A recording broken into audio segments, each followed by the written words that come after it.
Ini dalam sesuatu kondisi yang tenang-tenang saja, tidak ada kerusuhan, tidak ada apa-apa, tiba-tiba dipukul. Artinya kan mindset anggota BRIMOB ini kan masih,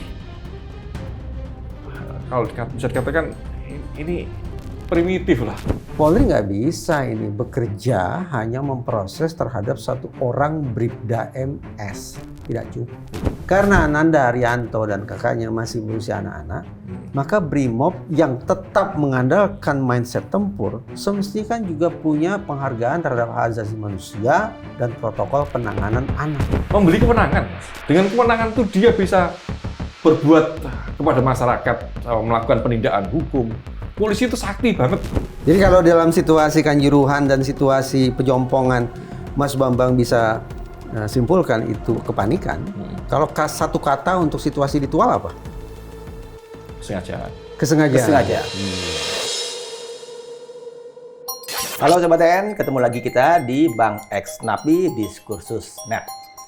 Kematian seorang Arianto Tawakal, pelajar Madrasah Sanawiyah umur 14 tahun di Kota Tua, Maluku, yang diduga menjadi korban penganiayaan oleh polisi dari satuan BRIMOB, karuan saja bikin geger negeri ini. Lagi, satu kasus kekerasan aparat terhadap warga sipil meletup. Padahal bulan-bulan belakangan ini kencang digaungkan soal reformasi Polri. Kita akan berangkat dari kasus itu untuk membahas yang lebih luas. Mas Reza Indragiri Amril, sejawat, ada tambahan? Saya agak keberatan tuh langsung disimpulkan, tanda petik disimpulkan ini penganiayaan.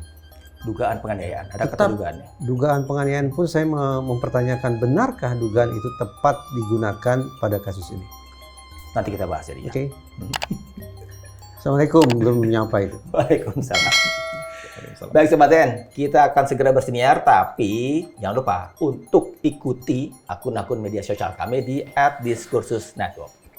Anda juga bisa mampir ke studio kami di Jalan Raya Pejaten Kafling 7, Jakarta Selatan. Di sini ada toko bukuku yang juga Anda bisa akses di bukuku.co.id dan e-commerce-nya @bukuku.story. Kita segera bersiniar.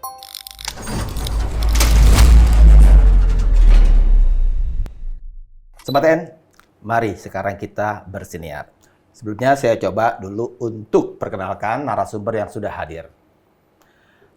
Di sebelah kiri saya ada seorang analis kepolisian dari ISES, Institute for Security and Strategic Studies, Mas Bambang Rukminto. Selamat datang, Mas. Terima kasih, Mas Insan. Mari kita mainkan ya. Saya dulu apa Mas Reza duluan? Ini begitu kasusnya meletup, tentu saja bikin geger. Kan. Lagi-lagi polisi yang jadi bahan bincangan. Karena memang belakangan kan soal reformasi Polri sedang kencang digaungkan. Kita tinggal tunggu katanya sebentar lagi, kata Menko Yusril. Gitu kan. Dari banyak riset yang saya baca, semuanya malah ya. Dari Menko Yusril, dari para penggiat demokrasi, HAM, dari macam-macam institusi lembaga, itu mengecam polisi, terutama yang melakukan ini, si Bribda Siahaya, Maisa Siahaya kalau nggak salah ya. Kalau dari ISA sendiri, apa perspektifnya, Mas Bambang? Ya, kasus ini kan seolah mengulang ingatan publik terkait dengan kasus 31 Agustus kemarin kan, ketika personel BRIMOB menabrak salah satu pengemudi ojek Avan. Bukan menabrak, melindas makanya seperti itu. Ya, sementara tuntutan reformasi terkait kepolisian itu sampai sekarang juga belum bergerak gitu loh.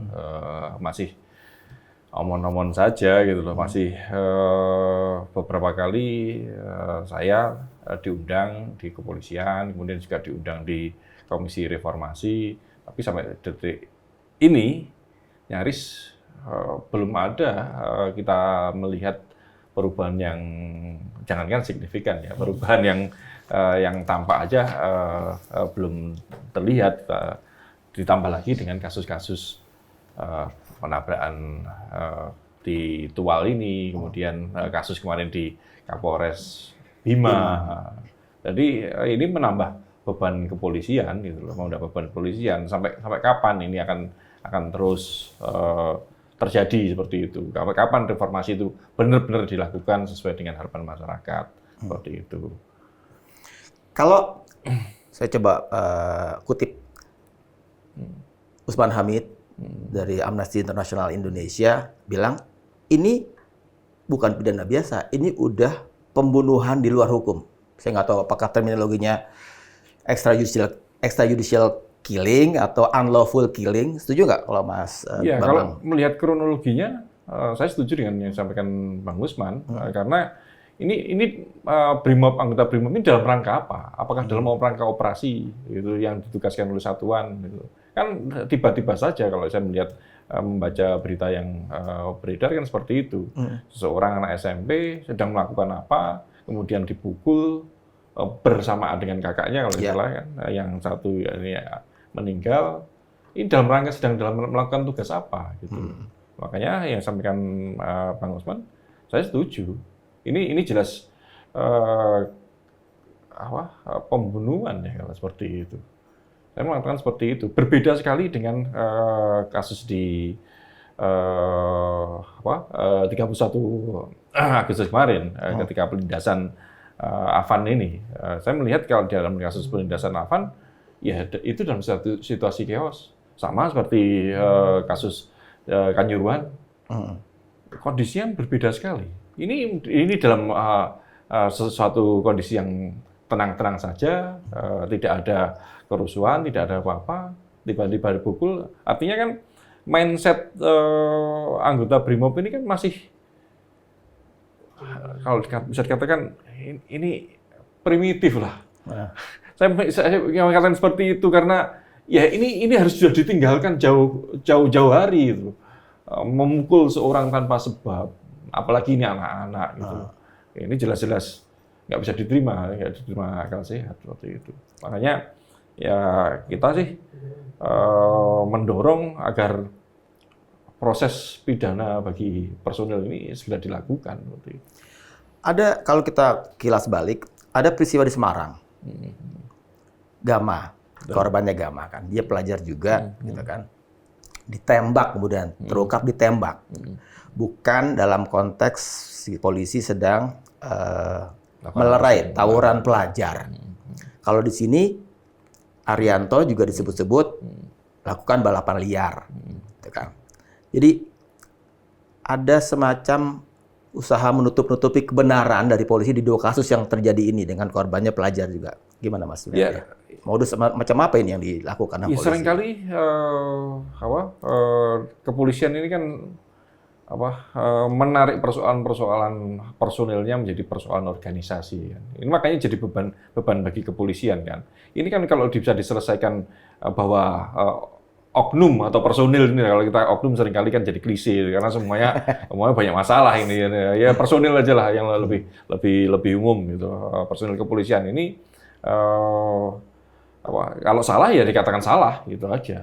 Kenapa harus ditarik menjadi ditutupi seperti itu? Bahkan kalau saya membaca yang kasus di Semarang sampai sekarang juga belum diproses etik. Oh gitu. Itu belum, padahal hukuman 15 tahun. Tapi proses etiknya, sanksi pemberian tidak terhormat, saya membacanya belum ada. Ini 15 tahun udah ingkrah, Mas? Mungkin belum ingkrah ya, mungkin ada banding lagi gitu. Tapi kan ini kan sudah benar-benar kasus pidana kalau sudah diputus pengadilan. Seringkali kan kawan-kawan kepolisian ini kan berdalih ini belum ingkrah, sampai nanti pensiun gitu. Yang terjadi kan seperti itu kalau terkait dengan perwira tinggi. Itu kan namanya perjuangkan hingga titik darah penghabisan kayak gitu. Artinya kan ini problem personal, ini tarik jadi problem organisasi. Itu yang menjadi kendala reformasi tidak berjalannya seperti itu. Tapi Mas Bambang begini. Ini kan tadi Mas Insan memulai perbincangan kita ini dengan subjeknya itu adalah polisi, oknum polisi. Sekarang saya tanya Mas Bambang, beda atau sama antara personil Brimob dengan personil polisi yang reguler? Ya mindsetnya beda. Beda. Mas. Beda. Kalau personil polisi yang reguler, mindsetnya bagaimana? Ya, mereka lebih humanis lah. Humanis. Lebih humanis. Tetapi Brimob memang dirancang untuk sebagai regu tindak di akhir kan. Di akhir ya. Di akhir gitu. Makanya aneh juga ini sedang dalam rangka apa itu. Nah, jadi, silakan. Jadi ketika kemudian ada personil Brimob yang melakukan tanda petik penindakan sedemikian rupa terhadap Ananda Arianto Tawakal dan abangnya itu, kita boleh dong berasumsi bahwa para personil Brimob ini, termasuk Bribda MS itu, didatangkan setelah ada kerja pendahuluan oleh polisi reguler. Boleh tidak kita harusnya berasumsi? seperti itu. Harusnya seperti itu. Kalau itu dalam rangka operasi ya. Makanya kasus ini dia sedang dalam rangka apa? Kalau memang kita bisa memakai asumsi seperti itu, maka pertanyaan yang kedua, boleh tidak kalau kita juga berasumsi situasi yang menghadap-hadapkan antara Ananda Arianto dengan Bribda MS ini memang sudah pada titik eskalasi yang sangat tinggi. Benar ya? Benar. Pertanyaan ketiga, kalau memang benar demikian, maka bukankah tindakan Bribda MS ini bisa dipahami? Saya tidak menggunakan kata dibenarkan, tapi bisa dipahami. Ya, karena pertemuan mereka sudah pada titik eskalasi yang sangat tinggi. Bisa dipahami kalau eskalasinya tinggi. Tapi itu pun juga kita tidak bisa menerima karena lagi-lagi kita kembali seringkali ini klise kan. Tugas polisi itu melindungi, mengayomi dan melayani masyarakat. Polisi pun Brimob pun juga dalam rangka melindungi, mengayomi gitu loh. Bukan dalam rangka memukul atau bahkan sampai kemudian membunuh. Brimob termasuk Bribda MS kan datang ke lokasi tidak ujuk-ujuk ya, tidak mungkin suatu tim pakai kendaraan taktis ya kalau tidak salah. Itu datang ujuk-ujuk, datang sekonyong-konyong, datang tanpa angin, tanpa hujan kan tidak mungkin ya? Tidak mungkin. Berarti mereka datang ke lokasi berdasarkan apa? Perintah. Karena berdasarkan perintah dari siapa? Atasan ketika ada perbantuan. Ada perbantuan dari Polres yang minta perbantuan kepada BKU. Dari Polres minta bantuan ke Brimob. Kenapa saya tanya ini Mas Ihsan? Sejauh berita yang saya coba simak, ini kan yang diminta pertanggungjawaban etik dan pidana, prosesnya adalah terhadap Bribda MS. Tapi berdasarkan perspektif Mas Bambang tadi, kita punya alasan untuk mengatakan ini bukan pertanggungjawaban individual. Ini bukan ulah oknum. Ada kontribusi, ada peran sistemik, paling tidak dari kepolisian setempat. Karena itu, saya ingin menyapa Kadif Humas Mabes Polri ini. Pak Irjen, maaf saya agak lupa nama beliau. Isir, Pak. John. Ya. Kan beliau itu dalam pernyataannya di media saya simak kan menggunakan tindakan individu Polri. Individu. Seperti halnya proses yang sekarang sudah berlangsung terhadap individu Bribda MS. Tapi paling tidak, di menit kesekian, detik kesekian kita berbincang ini, kita sekarang mudah-mudahan punya kesamaan persepsi loh. Bahwa Polri nggak bisa ini bekerja hanya memproses terhadap satu orang Bribda MS. Tidak cukup. Kalau saya membacanya masih sepenggal-sepenggal ya, Mas. Sepenggal-sepenggal karena saya pikir Bribda ini datang ke lokasi tidak dalam rangka penugasan seperti itu, secara individu itu. Makanya kalau secara penugasan pasti ada tahapan-tahapan, ada batasan-batasan, berbarengan dengan pasukan yang lainnya seperti itu. Tidak individual gitu langsung pukul, ini harus ada dalam satu barisan seperti itu. Makanya memang harus ditelisik lebih jauh sih. Sejauh mana satuan Brimob yang ada di situ itu apakah keberadaannya seperti apa seperti itu. Itu yang. Tapi yang pasti kalau ini dalam rangka perbantuan, ini pasti Polres yang harus yang meminta seperti itu. Eskalasinya seperti apa? Apakah perlu didatangkan Brimob? Kerusuhannya seperti apa sih? Gitu. Kasus kejadiannya seperti apa? Ketika kalau sekedar balap liar sih, kemampuan Polres harusnya bisa lah. Lantas cukup. Lantas cukup, seperti itu. Lantas sama apa cukup. Tapi memang kalau saya melihat kemarin di salah satu daerah memang upaya preventif terkait dengan balap liar ini nyaris kurang ya. Mereka polisi ini jadi nggak tidak kreatif gitu loh. Saya melihatnya seperti itu. Tidak kreatif dalam rangka lagi-lagi masyarakat ini kan dilindungi, dilayani seperti itu. Sebenarnya ketika ada laporan terkait balap liar, ini di awal sudah dipetakan, kemudian dicegah seperti itu. Tidak kemudian ada balap liar, kemudian dihadang, dipukul, ya akhirnya memunculkan masalah. Yang Mas Bambang simak itu Bribda MS datang sendirian atau satu tim? Saya melihat datang sendiri. Datang sendiri? Tidak ada tim, tidak ada personil lain? Itu yang saya baca. Okay. Mungkin informasi saya masih terbatas sampai di situ. Tapi kalau cuma sekadar memantau balap liar, nggak perlu ada BRIMOB jadinya. Nggak perlu lah. Ngapain? BRIMOB itu Urusan masa yang masif gitu. Iya, masif dan kritis, mereka ekstrim ya? Iya, kejadian yang ekstrim. High gitu risk. loh. Makanya cukup polisi saja gitu loh. Berarti begini bisa nih Mas. Apa yang dilakukan oleh Bribda MS ini salah ya? Salah Tetap salah. Tetap salah. Tapi pada sisi lain bisa tidak kita anggap ini adalah manifestasi seorang personil BRIMOB yang terlatih? Ya, bisa. Secara instingtif dia Benar. bekerja dengan Setuju, mindset tempur. Bisa nggak kita katakan begitu? Benar, setuju. Makanya dalam kasus Kanjuruhan misalnya, kasus Kanjuruhan 3 tahun yang lalu, kami mengatakan bahwa kalau kita menyalahkan personil secara langsung, ya kita nggak adil juga sih. Mereka memang dicetak untuk perang, untuk menghadapi tempur lagi. Tempur, Combat. bukan perang, tempur, menghadapi ancaman yang keras seperti itu. Ketika disuruh menjaga stadion kompetisi sepak bola, ya beda. Artinya apa? Di situ ada kesalahan dari negara ketika tidak membuat sistem pengamanan yang baku untuk industri keamanan. Yang sekali saya sampaikan seperti itu. Kenapa harus BRIMOB yang di sana? Ya nggak pas lah. Biasanya mereka disuruh tempur, ini suruh jaga. Ya sama seperti kasus ini juga gitu loh. Mereka biasa tempur ketika ini dianggap ancaman, ya. Seperti itu. Ya, makanya ya kalau kita ngomong lebih jauh, ya kalau dikatakan personil tersebut salah, pasti salah lah. Tapi ada unsur lain yang harus dievaluasi seperti itu.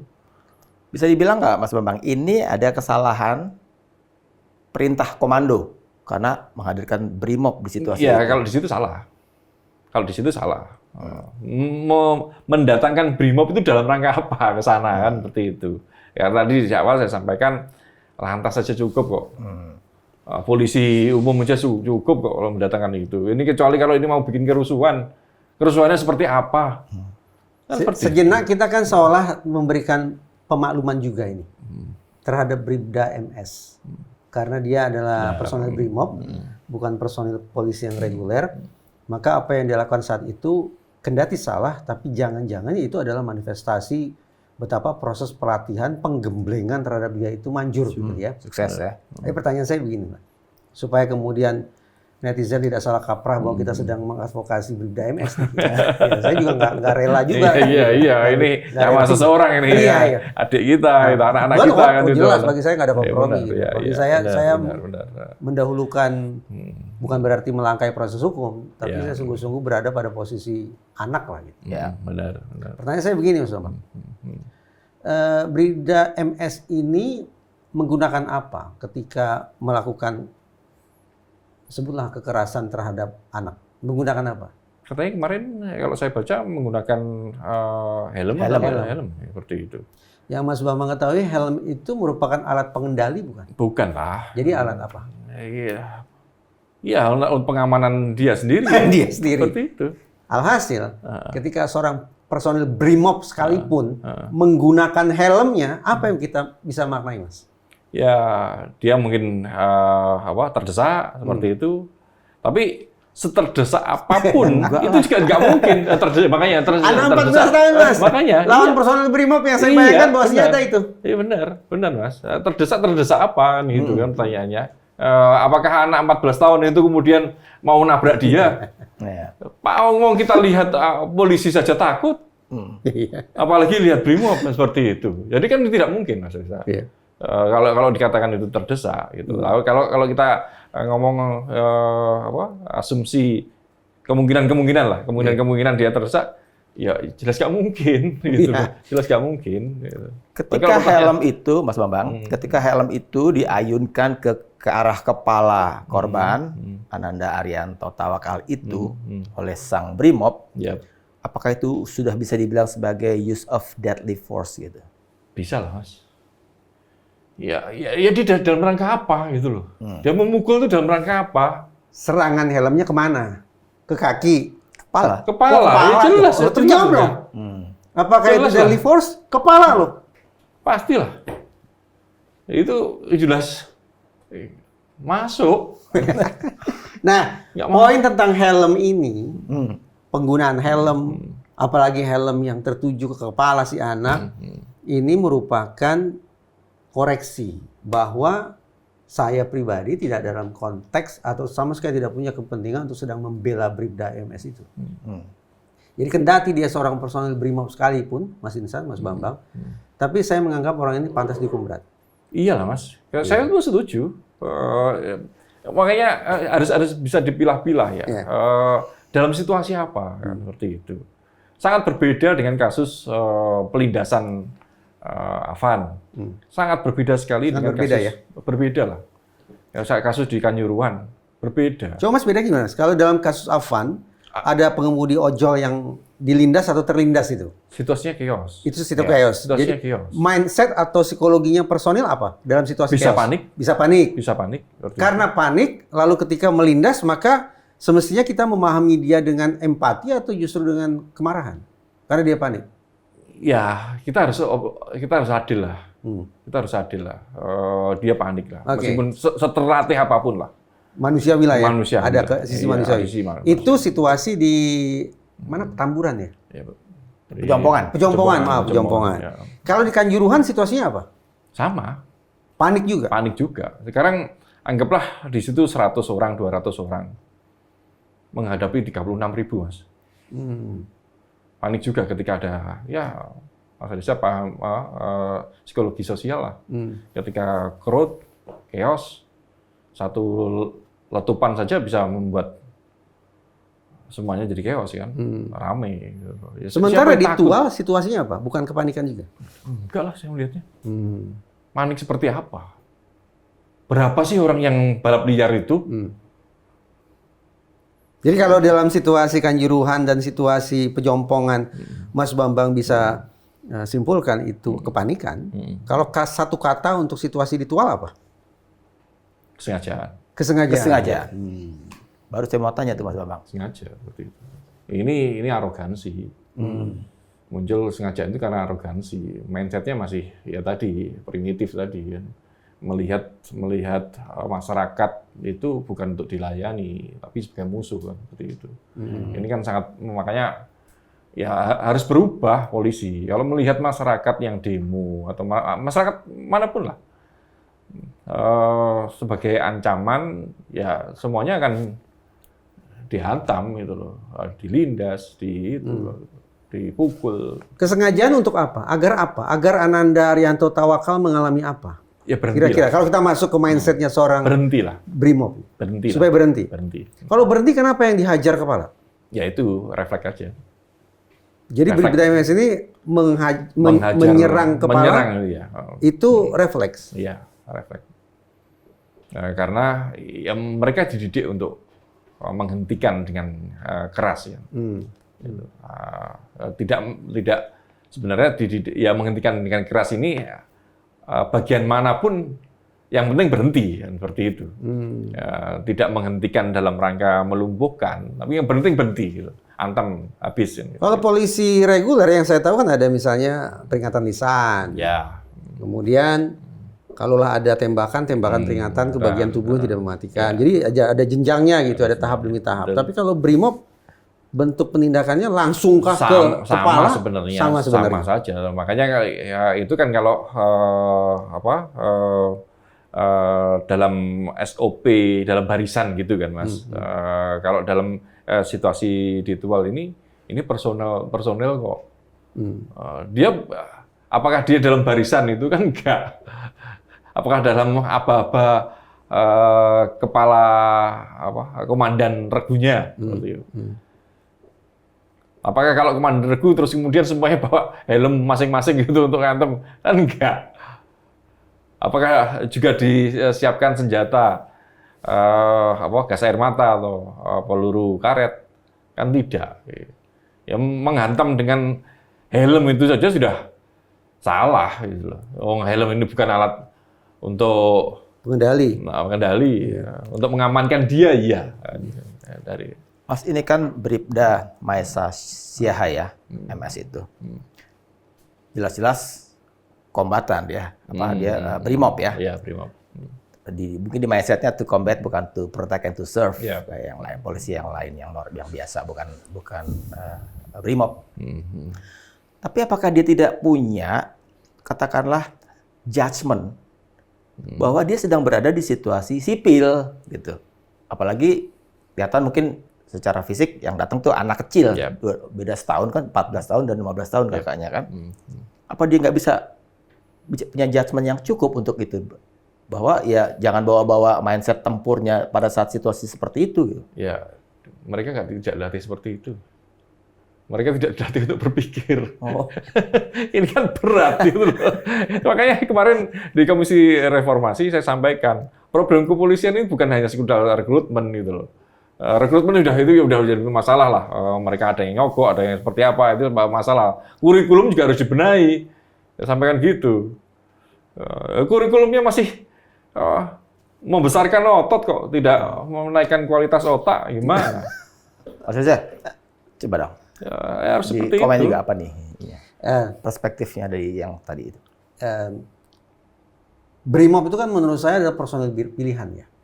Mungkin bisa disetarakan dengan SWAT kalau di luar gitu. Jadi krem de la krem lah.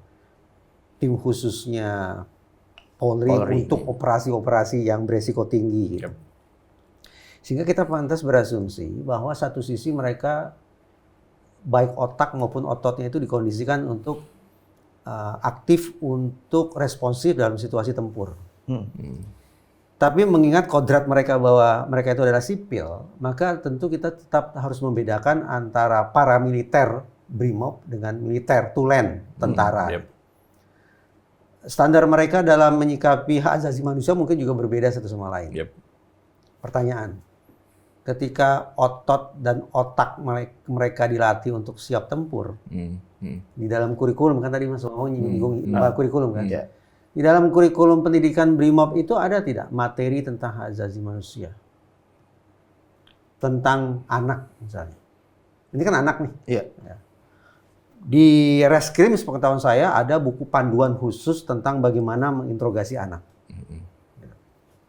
Maka ketika Brimob mengendalikan atau mencoba untuk menekan kerumunan dan di dalam kerumunan itu ada anak, semestinya kan protokolnya juga berbeda.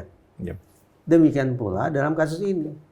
Karena Ananda Arianto dan kakaknya masih berusia anak-anak, maka Brimob yang tetap mengandalkan mindset tempur, semestinya kan juga punya penghargaan terhadap hak asasi manusia dan protokol penanganan anak.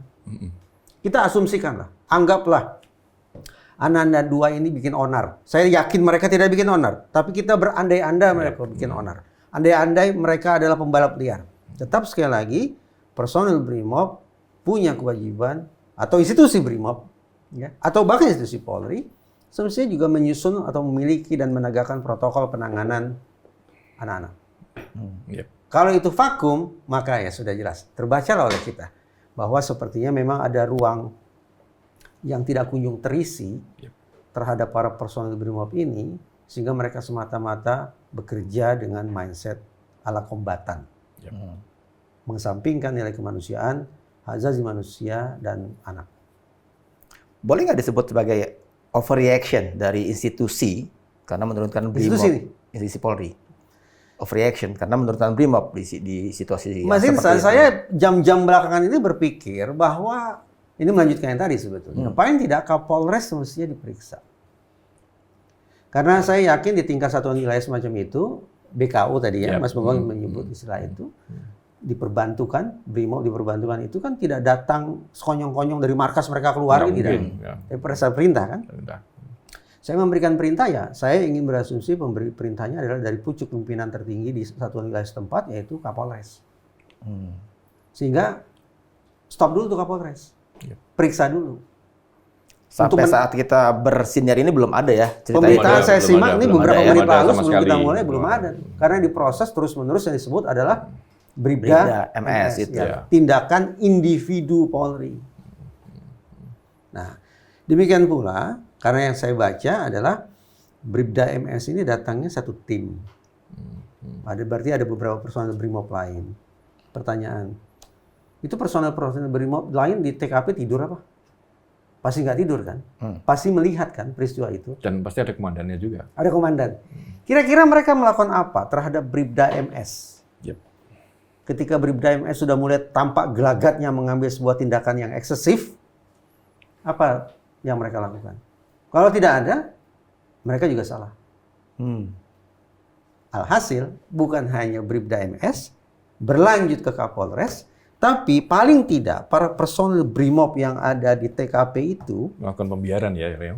bisa jadi juga harus diperiksa. Baik dari sisi etik maupun pidana. Bisa nggak ditarik ke, karena saya sering berinteraksi dengan Mas Reza, Ya. jadi nangkep nih. Ya. Mas Reza kan berkali-kali bilang ada konsep yang namanya Blue Curtain Code. Iya, iya. Bahasa Indonesia apa? Kode tirai biru. Iya, Apa-apa? iya, tidak tirai biru, bukan tenda biru Desi Ratnasari. Blue Curtain Code. Iya. Ya kan? Bolehlah Mas Reza memberikan pencerahan kepada Sobat DN, apa itu dan di konteks kasus Tual ini, apa yang terjadi dengan itu? Kronologi versi Polres Tual begini, ada beberapa kalimat yang saya catat sebagai manifestasi Blue Curtain Code. Pertama, bahwa Bribda MS itu mengayunkan helm sebagai sinyal. Berarti bukan sesuatu yang digunakan secara sengaja untuk melakukan, katakanlah, serangan fisik terhadap target. Tapi itu ekses belaka. Yang dilakukan oleh Bribda MS dengan helmnya adalah sebatas memberikan sinyal. Sinyal lo kena pelipis lo, menurut saya aneh itu. Satu itu. Itu berarti mulai menyamarkan kan? Satu. Yang kedua yang kita singgung tadi, ini bahkan Mabes Polri pun sebagaimana dilisankan oleh Kadif Humasnya sudah mengunci peristiwa ini sebagai tindakan individu Polri. Dua. Tiga, saya terpukul. Pasal yang digunakan adalah pasal penganiayaan. Sekarang kita berandai-andai ini. Bribda MS itu pakai helm, mukul kepala dengan harapan oleng, mampus-mampuslah kau sekalian. Misalnya seperti itu. Itu kira-kira penganiayaan bukan? Dia sudah membayangkan bahwa akibat dari perbuatannya, bahkan mungkin punya keinginan agar mampuslah kau. Itu penganiayaan bukan? Bagi saya bukan. Itu pembunuhan. Pembunuhan berencana jadi. Pembunuhan. Mungkin pembunuhan saja dulu. Pembunuhan saja dulu.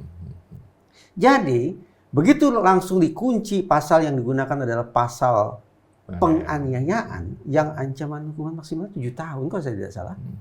Itu juga merupakan indikasi ketiga bahwa Blue Curtain Code itu sudah mulai berputar-putar dalam kasus ini.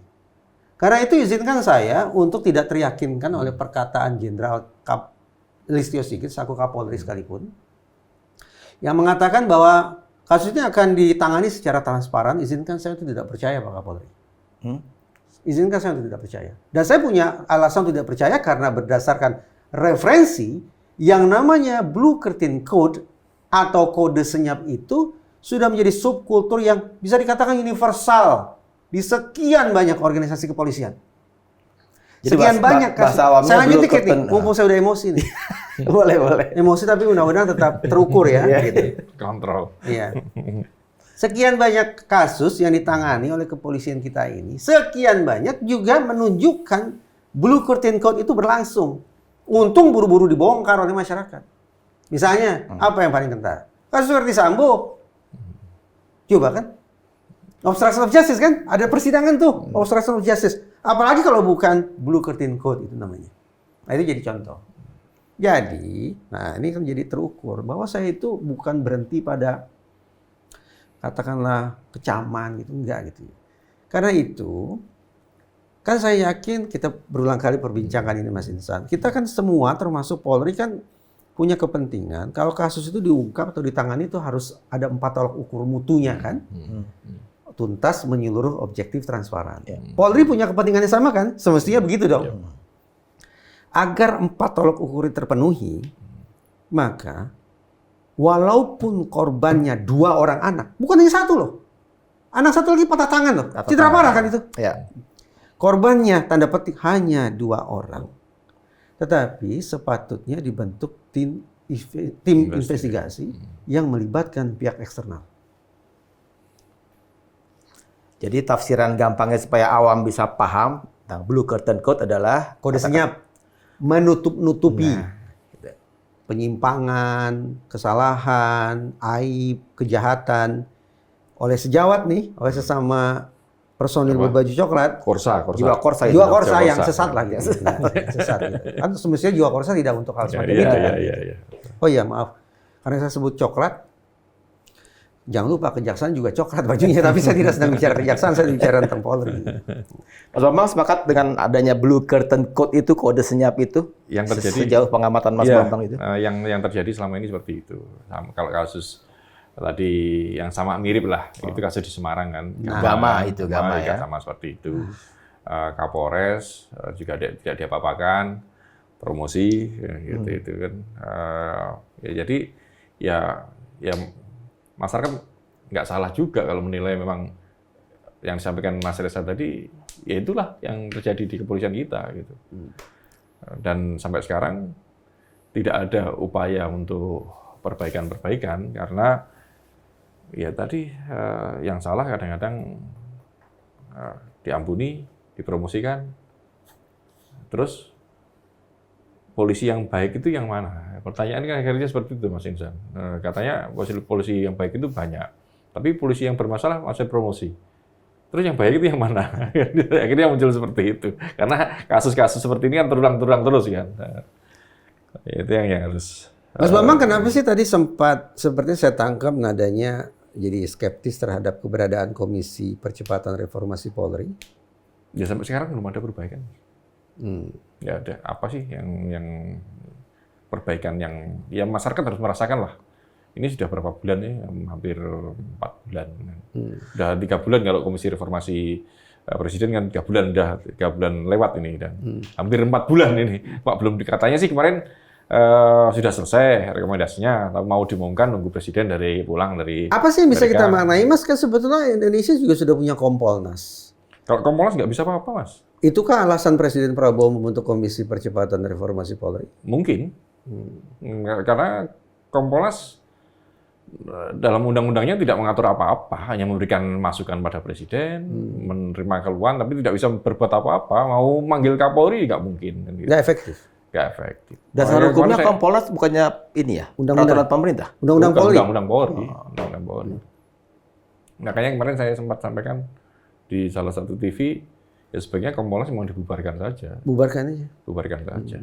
Ganti gitu. Nah, ya buat apa? Cuma dibuat simbol-simbol seolah-olah melakukan pengawasan. Ke dalam kasus Tual ini, ya cuma ngomong aja, tapi untuk memanggil kan nggak bisa. Kasihan juga sama kawan-kawan yang berada di Komisi dari Kompolnas ini. Saya nggak kasihan dong, mereka mendaftarkan diri sendiri kok. Kecuali mereka ditunjuk, dipaksa. Sudah tahu. Mereka daftar kok, ikut fit and proper test. Artinya kok masuknya mereka ke situ aktif kok, inisiatif kok. Iya. Kok kasihan. Untung kemarin saya nggak daftar kayak gitu. Belum saya lupa. Anggaran dari kita juga kok. Kita udah bayar terus kita kasihan. Cuma masalahnya dia undang-undangnya nggak mengatur seperti itu, Mas. Iya. Sabar. Kalau niat buktinya seperti itu, nggak tahu nggak ikut-ikutan. Bang, sebelum kelewatan lagi nih, soal kita ambil contoh kasus yang di Semarang, seorang Gama itu yang ditembak itu. Terus kemudian Kapolresnya baik-baik aja, dapat promosi segala macam. Sah nggak kalau kita bilang sekarang bahwa itu sudah terjadi pada ada titik impunitas di situ? Atau mungkin kasus yang lain juga sampai situ, impunitas? Iya, yang terjadi seperti itu. Kasus pemerasan Jakarta Warehouse Program misalnya. Berapa orang yang terlibat di situ? Orang-orang Malaysia itu ya? Iya, orang Malaysia itu. Ya nggak masuk. Artinya saya pernah sampaikan, pemerasan itu apakah bukan delik pidana?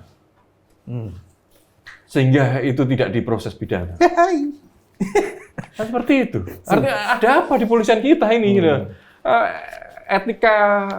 Etika profesi Polri itu seperti apa kalau hal seperti itu dibiarkan? Kan seperti itu, Mas Insan. Apalagi kalau sudah menyangkut di level-level perwira menengah ke atas ya.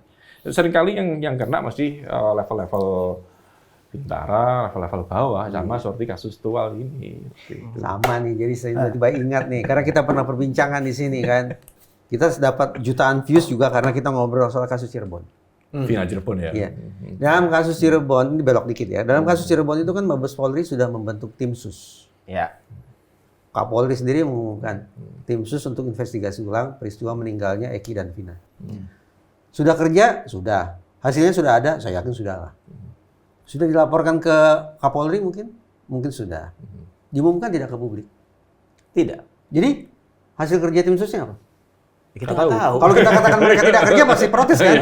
Bukan kerja kalian. Saya yakin mereka kerja. Saya yakin mereka kerja. Tim sus saya yakin kerja. Tapi apa hasil kerjanya? Outputnya apa? Tidak ada. Paling tidak kita tidak tahu. Kenapa? Karena tidak diumumkan oleh Mabes Polri. Kenapa coba tidak diumumkan? Apa tafsirannya? Karena akan terbuka borok-borok zaman 8 tahun lalu ketika penyidik saat itu menyidik kasus. Satu contoh lagi kan? Code of silence. Blue curtain code lagi. Iya. Tuh. Dalam kasus Sambo ada, dalam kasus kuli bangunan ada. Padahal Kapolri sudah mengatakan tempatkan kami langsung di bawah presiden karena itulah posisi terbaik bagi kami untuk melayani masyarakat. Tapi saban hari loh, Mas. Kita dihadapkan kalau itu diumumkan, oknum. Kalau misalnya asumsinya diumumkan, terbukalah borok-borok polisi zaman itu sekarang. Apalagi Kapolri kan bilang waktu itu 8 tahun lalu ketika kasusnya meletup, jajarannya tidak tertib melakukan scientific crime investigation kan waktu itu kan. Apa itu bukan berarti kalau dibuka ya habislah reputasi Polri institusi besar di negeri ini. Berantakan dong negara, Mas. Enggak juga. Oh, enggak juga. Boleh. Enggak juga. Ya, namanya orang sakit kan harus diketahui. Diagnosanya harus tepat, Mas Insan. Ini borok-boroknya harus dilihat. Oh, boroknya ini. Jangan, oh ini bukan borok, padahal ini borok. Ini akhirnya seperti ini. Yang kasus-kasus seperti itu kan memunculkan impunitas tadi. Karena boroknya tidak diakui gitu loh. Ya kan terulang terus karena ya tidak mengaku bahwa ini sudah mengatakan ini sudah profesional. Profesional yang mana? Mas Bambang pernah buat daftar tidak? Tentang paling tidak 3 lah. 3 borok, saya pakai kata borok gitu. 3 borok, bahasa indahnya 3 area pembenahan yang paling kritis. Yang paling harus diprioritaskan oleh Polri itu apa? 3 aja. 2 juga boleh deh. Transparansi, akuntabilitas. Transparansi dan akuntabilitas. Yep. Dielaborasi, Mas. Gimana tuh maksudnya? Ya, transparansi ya, semuanya masyarakat harus tahu. Pertanggungjawaban Polri selama ini kemana sih? Dengan di bawah presiden misalnya, harusnya kepada presiden. Terus apakah presiden juga menyampaikan kepada masyarakat? Seperti itu kan? Kita nggak pernah tahu pertanggungjawaban per Kapolri lah. Ganti Kapolri itu pertanggungjawabannya seperti apa sih? Selama ini? Mas Bambang mengimpikan pergantian Kapolri? Ya, ini kalau tanya seperti itu saya mesti harus berretorika. Itu hak prerogatif presiden. Kan presiden sudah ada narasi mau kasih penghargaan. Iya. Karena bikin MBG. Sekarang kalau kita gini Mas, permasalahannya kita masyarakat menginginkan ganti Kapolri. Kalau presidennya nggak mau seperti apa? Mau pertahankan akan seperti apa? Ya kan seperti ini. Mas Bambang ingin mengatakan Presiden Prabowo tidak mau mengganti Jenderal Istri. Ya faktanya sampai sekarang. Kalau begitu kira-kira kenapa? Tidak tahu. Presiden ada deal-deal apa dengan Pak Kapolri? Endusan Mas Bambang apa? Kan analis kan. Coba hasil endusannya apa? Ya, deal apa ini? Berprestasi Mas Bambang, karena polisi tanam jagung kan tuh hasil kerja Kapolri Jenderal Istio Sigit, ya kan? Polisi tanam jagung, belum MBG, prestasinya banyak ada. Seperti itu. Kalau gitu memang benar. Sebaiknya Presiden Prabowo copot Jenderal Istio Sigit, pindahkan ke Kementerian Pertanian. toh kemauan Mau jenderalisnya jadi menjadi petani kan. Kalau dipindahkan Karena kesuksesannya kan di bidang pertanian kan. Tanam jagung. Tanam jagung, sekarang MBG. MBG. Kaitan-kaitan ke sana lah gitu. Ya, makanya saya kan mengusulkan bahwa Polri itu di bawah kementerian kan. Nah, harus ada di bawah kementerian. Karena apa? Tugas Polri sudah terlalu banyak. Udah terlalu banyak. Sudah terlalu banyak. Ya sebaiknya masuk ke kementerian lah. Apa kan double job, double income kan bukan gitu ya? Ya Nggak enggak gitu lah, ya dia harus alih status ketika masuk di kementerian kan. Kan beda-beda, Mas. Ngomong-ngomong nih Mas Bambang. Tapi kan pernah Saya nggak polisi Nah, menerabas putusan MK loh yang final and binding soal ya, polisi aktif. itu problem. Itu problem. Makanya kalau kita ngomong Polri di bawah presiden, ya itu normatif gitu loh. Memang TAP MPR-nya mengatakan seperti itu. Tapi kalau ngomong pilihan, ya banyak pilihan kan. Bisa memperkuat Kompolnas tadi kalau sesuai dengan normatif, membentuk lembaga kepolisian nasional yang kuat. Terus kemudian juga bisa menempatkan Polri di bawah kementerian. Nah itu Mas. Seperti itu. Itu opsi-opsi. Presiden Prabowo pasti lihat dong. Seorang Mas Insan saja bisa lihat bahwa Polri menerabas apa tadi putusan MK. Putusan MK tentang polisi aktif di jabatan Iya. sipil gitu. Di ruang Bang Eksnapi Ya, aja itu cuma- masuk dalam radar beliau, apalagi presiden pasti tahu kan. Ya, pasti Tapi tahu. faktanya presiden tidak memberikan teguran, apalagi sanksi, atau apapun lah itu. Ya, ini ngomong politik. Lanjut. Ini ngomong lebih luas ini. Karena saya melihat Polri ini adalah lembaga yang sangat kuat, memiliki struktur sampai ke bawah. Secara politis, presiden tentu diuntungkan dengan memanfaatkan Polri ini, gitu, seperti itu. Makanya ini kembali ke flashback ke Orde Baru ketika presiden juga memanfaatkan ABRI, kan? Memanfaatkan ABRI sebagai alat hegemoni. Polri pun juga dimanfaatkan sebagai alat hegemoni. Reformasi Polri saat ini yang sekarang didengung-dengungkan, saya melihatnya malah ini bentuk upaya hegemoni juga. Karena ini reformasi itu adalah konsensus seperti itu loh. Dibangun melalui konsensus. Ya sudah reformasi saja. Jadi seolah-olah melakukan perubahan, tapi sebenarnya ya membangun konsensus baru seperti itu. Dalam konteks pemanfaatan Polri sebagai instrumen hegemoni, kalau saya meminjam istilah Mas Bambang, bagi saya ini pertaruhan bagi Presiden Prabowo untuk menunjukkan dia lebih mendahulukan mana posisinya sebagai kepala pemerintahan atau kepala negara. Yap. Kalau kepala pemerintahan kan mindsetnya 5 tahun. Itu masuk akal. Saya harus. Atau tambah satu lagi Mas Riza. Apa itu? Sebagai penguasa, Wah. pemegang kekuasaan. Sebagai pemegang kekuasaan politik, ya dia akan tetap mempertahankan. Nah ya. Itu tadi ya. Berarti benar. Pemanfaatan, ya ini sebetulnya penyalahgunaan jadinya kan bisa jadi penyalahgunaan. Ya. Menjadikan alat negara dalam kurung Polri sebagai sebuah alat hegemoni. Itu tanda petik bisa dipahami sebagai isi kepala Presiden Prabowo ketika kita berbincang dia sebagai kepala pemerintahan. Yang harus berpikir tentang nasib dia setiap 5 tahun sekali. Pemerintahan kan 5 tahun. Ya. Nah, tapi pada akhirnya Presiden Prabowo dan kita semua harus sepakat bahwa kedudukan sebagai kepala negara itu harus didahulukan. Ya. Karena sebagai kepala negara berpikir tentang negara apakah 5 tahunan? Tidak dong. Negara itu sampai akhir zaman nanti gitu. Setelah dia mati pun harus ada. Nah, legasinya harus berpikir sebagai kepala negara. Negarawan ya. Iya, sebagai negarawan. Gitu. Tapi ngomong-ngomong Mas Bambang, kalaulah Presiden Prabowo mengamini kehendak Mas Bambang bagi terjadinya pergantian Kapolri, coba sebutkan 3 atau 2 saja. Shortlist nih, nama personil Polri yang layak menjadi Kapolri. Belum bisa, Mas. Nggak bisa. Belum bisa juga. Nggak bisa. Tadi juga. agenda yang prioritas transparansi dan akuntabilitas. Iya, Gampang kalau sebutnya. ngomong personil ya saya nggak bisa nyebutkan karena Takut? Bukan takut, karena kriteria itu juga tidak tampak, tidak tampak. Karena kalau saya melihat mereka yang progresif malah dipinggirkan kok. Mas, ratusan ribu loh Mas personil Polri. Iya. Sulit itukah Tadi bagi kan- seorang Mas tadi- Bambang Rukminto untuk menyebut 2 nama aja? Berat, Mas. Berat. Yang tampil ini selama ini adalah bagian juga. Mereka adalah yang menikmati status quo selama ini. Saya ubah deh kalimatnya. personil Polri aktif, jenderal bahkan. Iya, jenderal kan Yang- berasal dari bintang 2, bintang 3. Iya, ya bintang 2, bintang 3. Iya. Yang akrab dengan Mas Bambang siapa? Nggak ada yang akrab. Katanya polisi sahabat masyarakat. Nggak ada yang akrab. Kenalan iya, tapi kenal iya, tapi Yang akrab pasti polisi enggak. baik pernah kita hadirkan. Karena di gini sini. Mas, Reza. Iya, iya. Mereka takut kalau dekat-dekat sama saya. Kenapa? Gitu. Nanti dicurigai provokator kan saya. Memprovokasi. Oh, pencalonan jadi terhambat. Terhambat dong. Itu. Belakangan ini di media saya ini mulai melihat tak ada angin, tak ada hujan, tiba-tiba muncul profil-profil jenderal-jenderal polisi.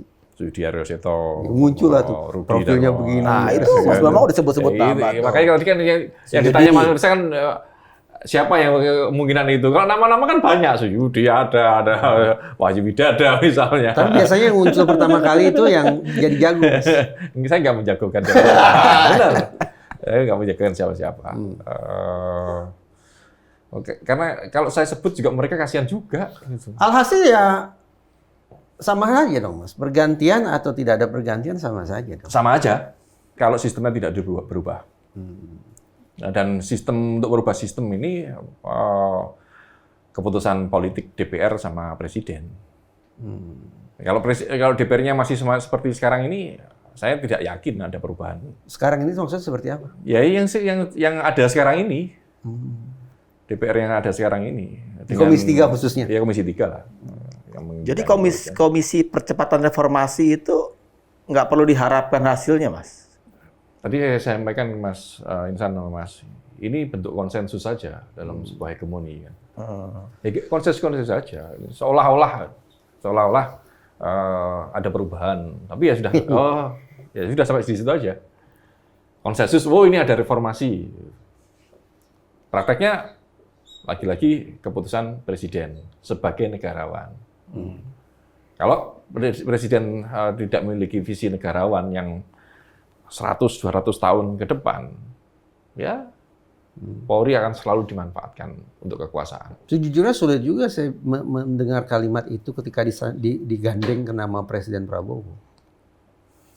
Beranikah kita berasumsi bahwa Jenderal TNI Prabowo Subianto, mantan Danjen Kopassus, tidak punya visi sebagai negarawan? Kan tidak mungkin juga, Mas. Visi itu kan harus ditunjukkan, Mas. Kalau sekedar retorika atau meminjam istilah beliau omon-omon, apakah itu bisa dikatakan visi? Tanpa ada tindakan, ya omon-omon. Yeah. Mas, sekarang saya menuju akhir di diskusi kita karena memang waktunya udah lumayan panjang tadi. Ditegur ya? Enggak. Ada negur di sini. Enggak. Ini sekarang tentang katakanlah integritas Polri gitu kan. Ketika kita ambil kilas balik beberapa kasus termutakhir lah.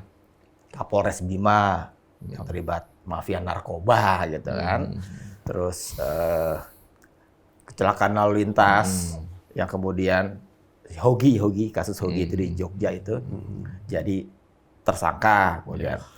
Terus mungkin kasusnya ABK kapal segala macam itu. Kalau Mas Bambang ngelihat secara keseluruhan potret besar Polri dengan kasus-kasus yang tadi saya sebut itu yang belum lama dan terakhir ini kasus Tual, bagaimana? Mungkin semacam kesimpulan walaupun masih hipotesis tapi sedikit-sedikit ke arah menuju kesimpulan. Kasus-kasus itu adalah puncak-puncak gunung es problem di kepolisian. Mengapa itu sering terus terjadi? Karena Polri ini tidak konsisten menegakkan instrumennya sendiri. Instrumen ini peraturan-peraturan yang sudah ada. Di situ sudah Polri ini memiliki peraturan terkait dengan meritokrasi, terkait dengan pengawasan, terkait dengan sanksi. Semuanya sudah ada, Mas. Lengkap Pak ya? Lengkap. Paket lengkap udah. Tapi tidak pernah dilakukan secara konsisten. Mereka kepada tadi yang terkait dengan Code of Conduct tadi ya, Blue Curtain Code. Tadi, itu tadi. Karena mereka masih tebang pilih juga untuk menegakkan etika dan disiplin di kepolisian gitu. Ini kalau gerbong saya ini tidak diproses. Kalau bukan gerbong saya, meskipun dia progresif, meskipun dia baik, dia akan dicari-cari kesalahan. Sama seperti kasus yang di NTT kalau nggak salah ya kan, salah satu personil yang melaporkan atasannya, ditekan pasti. Makanya lembaga kepolisian nasional yang gantinya Kompolnas kalau ini Kompolnas dibubarkan, ini harus memberikan wadah untuk melindungi whistleblower yang ada di kepolisian. Tanpa ada itu, nggak ada kepolisian. Harus mereka yang progresif juga harus dilindungi. Kalau segala macam aturan itu, pasti ada juga dong yang terkait dengan bagaimana polisi di garda depan itu bersikap. Yep. Sampai nggak itu peraturan itu ke mereka yang di bawah? Masih yang polisi-polisi di polsek itu kan garda paling depan ketika negara berinteraksi dengan warganya untuk urusan kepolisian ini kan. Mereka paham nggak dengan segala macam aturan yang Mas Bambang bilang paket lengkap itu? Ya mungkin tentang bagaimana cara mereka bersikap terhadap masyarakat dengan values of triberatanya itu, melindungi, mengayomi, melayani. Secara struktur seharusnya nyampe ke bawah. Tetapi lagi-lagi ini terkait tadi di awal terkait dengan kurikulum. Mereka yang bintara, yang tamtama, itu dilatih sekarang ini cuma 5 bulan. Di SPN ya? Di SPN. Sekolah Polisi Negara itu ya? Mau dimasukin apa? Nah, itu dia. Jadi apa? 5 bulan yang paling realistis apa? Iya, paling push up sama Baris lari. berbaris ya? Baris berbaris ya? Seperti itu. Akpol, 3 tahun atau 4 tahun. Apakah di sana ada pelajaran terkait dengan filsafat misalnya? HAM, filsafat HAM. Saya tanya beberapa kawan, ada nggak? Ini kawan-kawan perwira, ada nggak pelajaran? Iya, paling pengantar saja. Pengantar sosiologi, pengantar antropologi. Padahal itu kan penting banget itu loh, untuk memahami dinamika masyarakat saat ini. Kalau itu saja tidak disurung ke otak mereka dalam pendidikan, kapan lagi? Saya punya 2 pertanyaan nih ke Mas Bambang, Mas. Pertama, Mas Bambang ini kan sudah berpuluh-puluh menit ini menyajikan gambaran tentang potret kepolisian kita yang suram ya. Ya. Faktanya Mas, tiap tahun, tiap kali Polri buka pendaftaran, level apapun itu, Akpol, Bintara, Tamtama, penuh sesak pendaftar Mas. Apa yang bisa kita pahami Mas? Ya mereka pengen kerja saja. Kerja dapat duit ya seperti itu.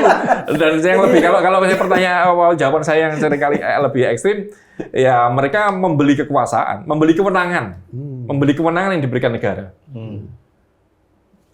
Banyak orang yang pengen masuk, bahkan mengeluarkan duit menjual bapaknya menjual sawah untuk masuk ke polisi. Membeli kewenangan, Mas. Dengan kewenangan itu dia bisa berbuat kepada masyarakat, melakukan penindakan hukum. Polisi itu sakti banget loh. Dengan kewenangannya itu. Tapi itu tadi, ketika dia masuk ke sana, oke lah mereka pengen membeli kewenangan. Tanpa ada sistem yang bagus, tanpa kurikulum yang